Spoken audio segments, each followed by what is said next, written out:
finish here. Gomes looking for the overlap. Alba inside. It's Messi! Goal!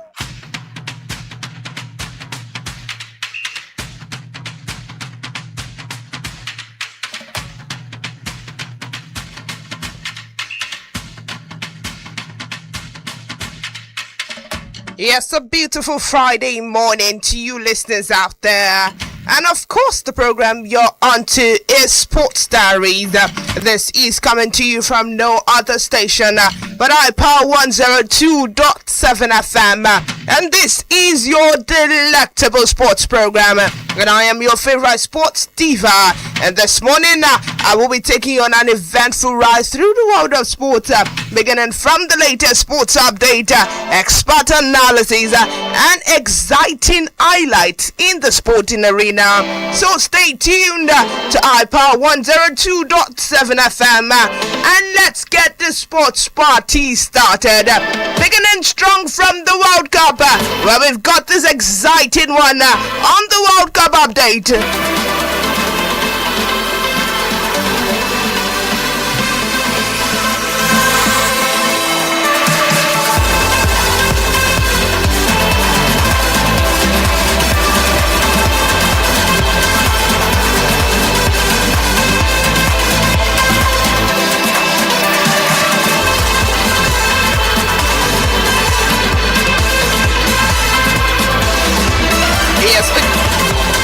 Yes, beginning strong from the World Cup, where we've got this on the World Cup opening ceremony as Colombian pop icon Shakira and Nigerian Afrobeat star Burna Boy brought the Estadio Azteca to its feet yesterday as the 2026 FIFA World Cup opened in Mexico City ahead of the tournament first match between co-host Mexico and South Africa.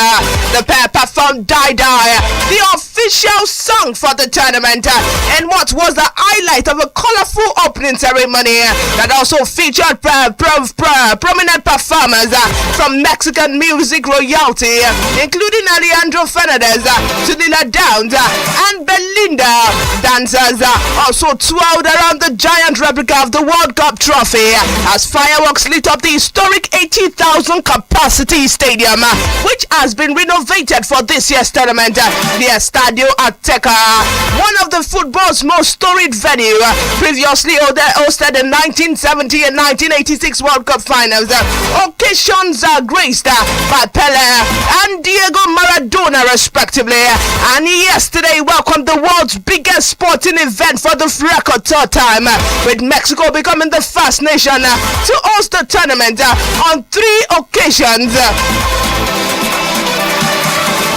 The 2026 edition of the World Cup itself is historic, becoming the first World Cup to feature 48 teams, the expanded tournament, and co-hosted by the United States, Canada alongside Mexico.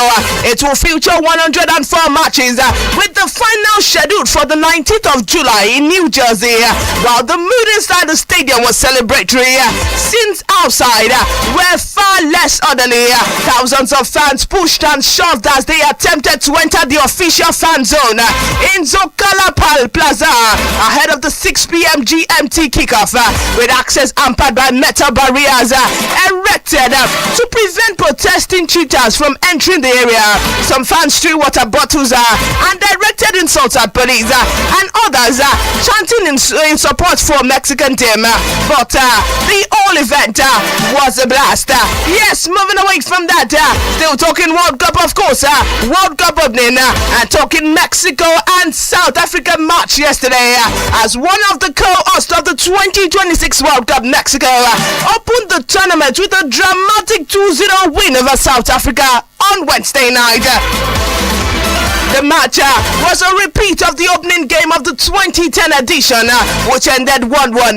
However, this time around, the Mexican took control of the match from the blast of the referee's whistle.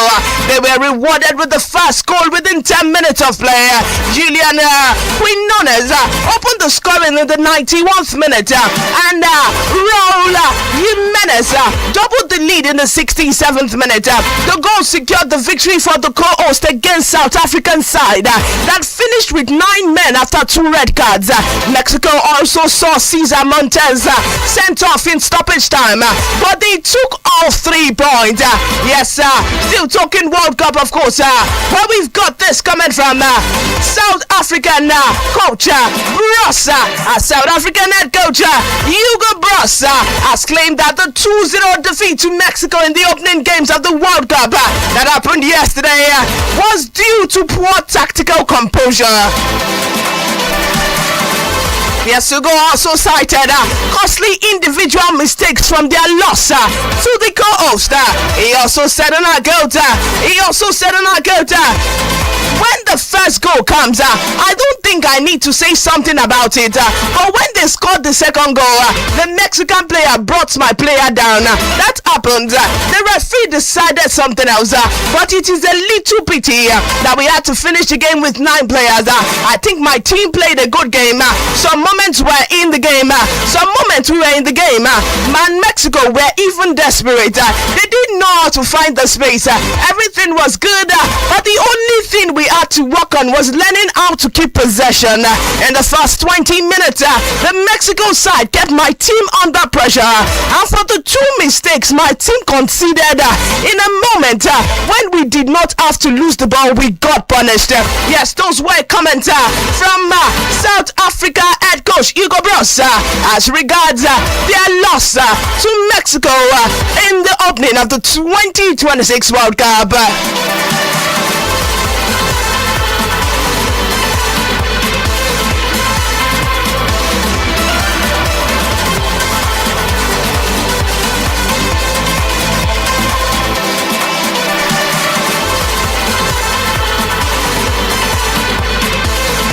Yes, and now quickly moving away from that and moving on.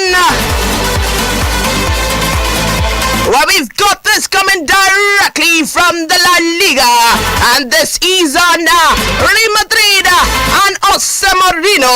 As Real Madrid have confirmed that Jose Mourinho will officially become the new manager on the 13th of July. That is the date the La Liga club will begin. They will begin pre-season preparation ahead of the 2026-27 campaign. Benfica will receive 50 million euros compensation fee for the 63-year-old. The statement reads and I quote, the board of directors of Real Madrid FC meeting today, the 11th of July, and chaired by Florentino Perez, has agreed to appoint Jose Mourinho as the first team coach for the next 3 seasons until the 30th of June 2029. Jose Mourinho will join Real Madrid on the 13th of July, the day the pre-season training begins. Yes, that is the statement coming from Madrid. Yes, moving away from Jose Mourinho and moving away from Madrid.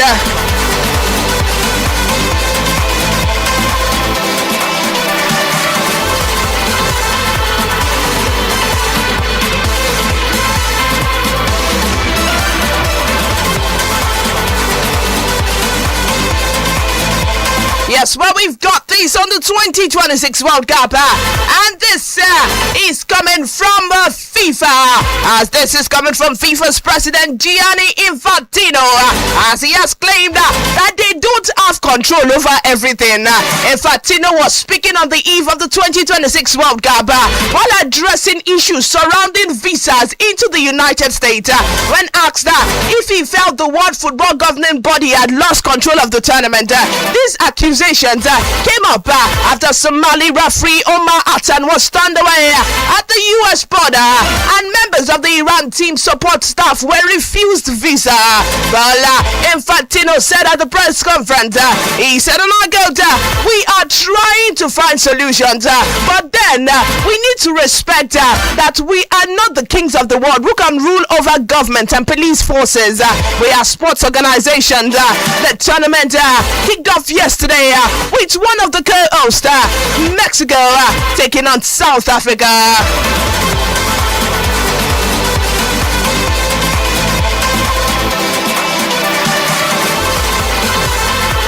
Yes, quickly, still talking World Cup 2026 because World Cup is what is trending now as this is coming from former African champions Ayimba and Remo Stars as they will benefit from the Federation of International Football Association FIFA windfall for releasing during the qualifiers players during the qualifiers of the 2026 World Cup. FIFA set aside $355 million benefit program for clubs who release their players during the qualifiers. The reward for clubs will cover the qualifying series for the first time. According to FIFA, each club will receive at least $2,360 per player. The qualifying campaign ran from November 2023 to October 2025. Remo Stars released 4 players.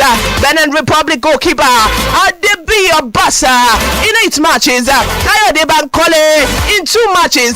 Sadiq Ismail in 2 matches. And Togolese striker Francis Mawena in 3 matches. While Ayimba also released goalkeeper Olorunleke Ojo for 2 matches. Remo Stars are expected to receive about $35,400, while Ayimba will receive $4,720.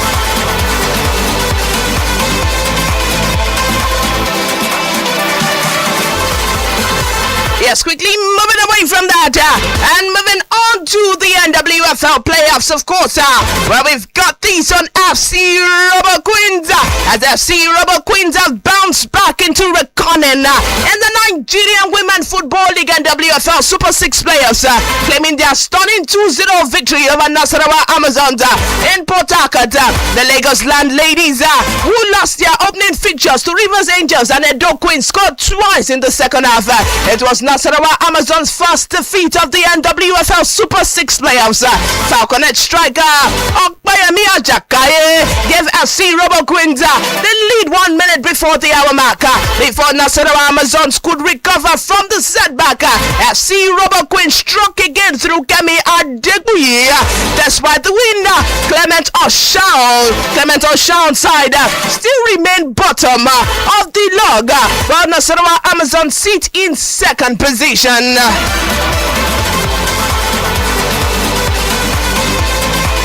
Yes, and now quickly back to the MPFL, where we've got this on Adebayo Bayome, as Adebayo Bayome will become a free agent this summer following the expiration of his contract with Nigerian Premier Football League MPFL side Shooting Stars.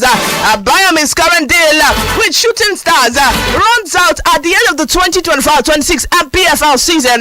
The midfielder managed only 11 appearances for the Oluyole Warriors last season. Bayome previously played for Remo Stars before moving to Ibadan club. He has also played for in Sweden with IK Gotthold and IK Odeveld. That 32-year-old is expected to take a decision on its future soon.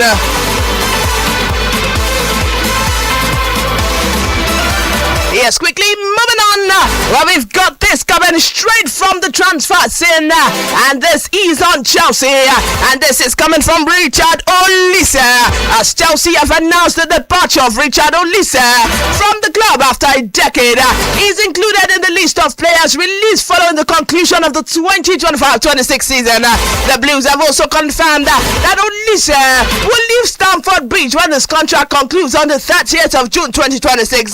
Richard is a younger sibling to Michael Olise, who received an invitation to join the Super Eagles in 2021, but ultimately chose to represent France internationally.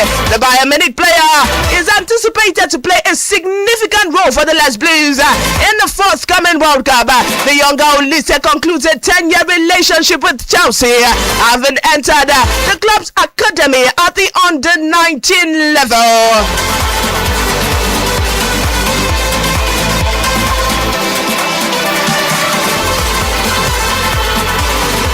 Yes, sir. And now talking transfer news, well, we've got this coming coming from Arteta, former Arsenal star Emmanuel Petit has urged manager Mikel Arteta to keep Leandro Trossard beyond this summer transfer window. Petit, however, urged Arteta to sell the likes of Gabriel Martinelli, Noni Madueke, and Gabriel Jesus, adding that he needs to sign 2 wingers and a striker. Well, former Arsenal star Emmanuel Petit said, and I think it is easy to know what Arsenal are missing. For me, it is the wingers. For me, the likes of Gabriel Martinelli, Gabriel Jesus. I don't know about Victor Gyökeres because he just came into the club. Leandro Trossard, I would keep him, but Noni Madueke, for me, he is not good enough. I am sorry to say that, but he must do much more than that to improve. Yes, there's one comment from Arsenal star Emmanuel Petit as regards Arsenal players and their performances.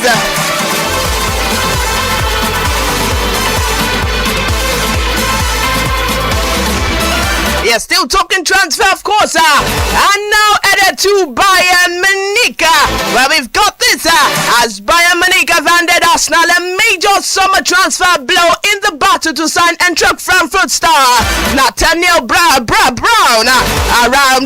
According to recent reports, Brown proposed to switch to Bayern is nearing completion, and the defender is expected to join Vincent Kompany's side for a fee just under 56 million euros, including bonuses.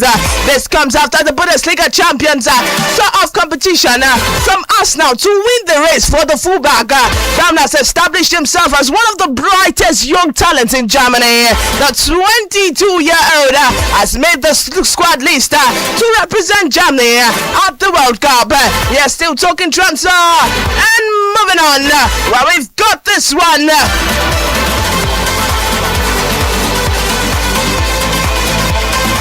We've got this one coming from Chelsea, as Chelsea are considering a transfer for Marcus Rashford following Barcelona's decision to return him to Manchester United.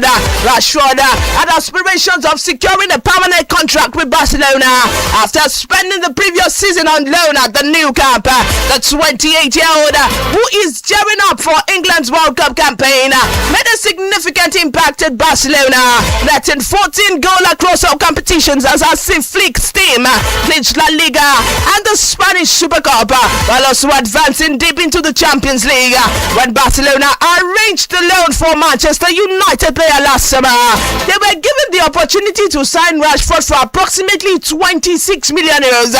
It was also anticipated that Spanish champions would activate this clause, especially since Flick and Barcelona sporting director Deco frequently commended Rashford's performance. However, Rashford has faced setback when Barcelona acquired his England teammate Anthony Gordon in a 70 million euros transfer fee from Newcastle last month. Reports are indicating that Barcelona remain interested in retaining Rashford even after the arrival of Gordon, but it was revealed earlier in this week that he would be returning to Old Trafford. Having made over 400 appearances for his childhood club Manchester United, Rashford seemed to lack a future at the theatre of his dreams, that is Barcelona, despite Michael Carrick's recent appointment as permanent head coach. Consequently, Rashford representatives have been exploring alternative options, and Chelsea was linked with a surprising move earlier this month. Yes, moving away from Marcus Rashford and moving on. Well, we've got this one. We've got this coming from Real Madrid and the new manager Mourinho, as he's considering a move for Chelsea midfielder Enzo Fernandez after reaching an agreement to sign Bernardo Silva as a free agent. Silva will officially be a free agent in July when his contract with Manchester City ends later this month. The Portugal international is all set to join the Los Blancos over Barcelona after reaching a deal with them. Silva and Real Madrid will finalize the transfer before Portugal World Cup opener against DR Congo next Wednesday.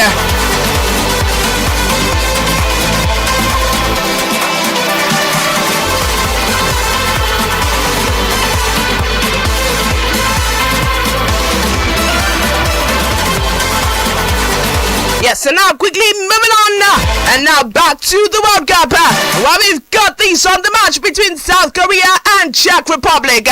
South Korea got their World Cup campaign off to a winning start by beating Czech Republic 2-1 yesterday after finally converting some of the many chances they created until the 80th minute mark. It seemed that Czech would punish the Koreans' wastefulness, but substitute Oh Young-gyu scored the decisive goal in a Guadalajara stadium that was far from full. Men's Koreans dominated the first half but were unable to find the net. The former Tottenham star blasted one effort over the bar before making a driving run to his left and evading two Czech defenders only to shoot wild. An entertaining second half began with Czech scoring against the run of play as Ladislav Krejci rose at the front post to power ahead past Korean goalkeeper Kim Seong-gil. Wang Gimbam finally made Korea pressure pay with a clever equalizer as he faked a shot in and then he caressed the ball over Czech keeper Matekova in the 67th minute. South Korea to face co-host Mexico, who beat South Africa 2-0 in the tournament opening Group A game earlier on the 18th of June. The Czech players they played the South Africans in Atlanta on the same day.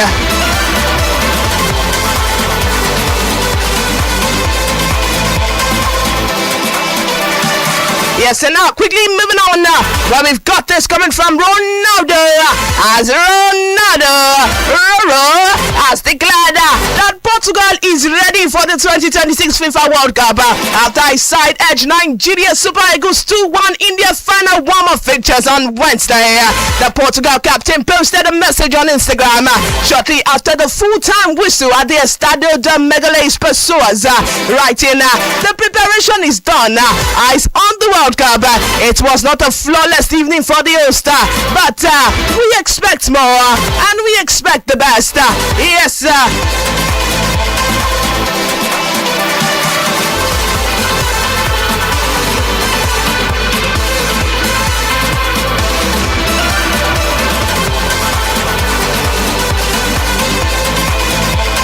Yes, quickly talking fixtures that will be played today and talking FIFA World Cup, of course, where Canada versus Bosnia-Herzegovina will kick off by 8 p.m. today.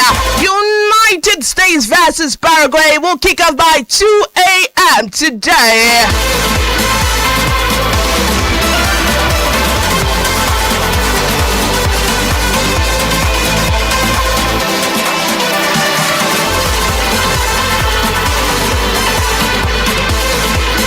Yes, moving on and talking matches that will be played tomorrow. That is Saturday the 13th of June. Talking World Cup, of course, where Qatar versus Switzerland will kick off by 8 p.m. tomorrow. Brazil versus Morocco will kick off by 11 p.m. tomorrow. Haiti versus Scotland will kick off by 2 a.m. tomorrow. Yeah, still talking FIFA World Cup matches that will be played on the 14th of June. That is on Sunday, where Australia versus Turkey will kick off by 5 a.m. on Sunday. Germany versus Curacao will kick off by 6 p.m. Netherlands versus Japan will kick off by 9 p.m. Ivory Coast versus Ecuador will kick off by 12 a.m. And finally, talking FIFA World Cup matches that will be played on the 14th of June. That is on Sunday, where Sweden versus Tunisia will kick off by 3 a.m.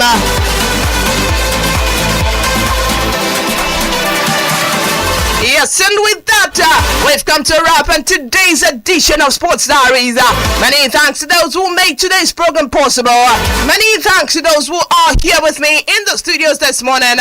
Many thanks to you listeners who consistently tune in to listen to Sports Diaries on iPower 102.7 FM. And until next time, I remain your favorite sports diva. Keep loving the game and stay sporting. Have a wonderful day. And God bless you.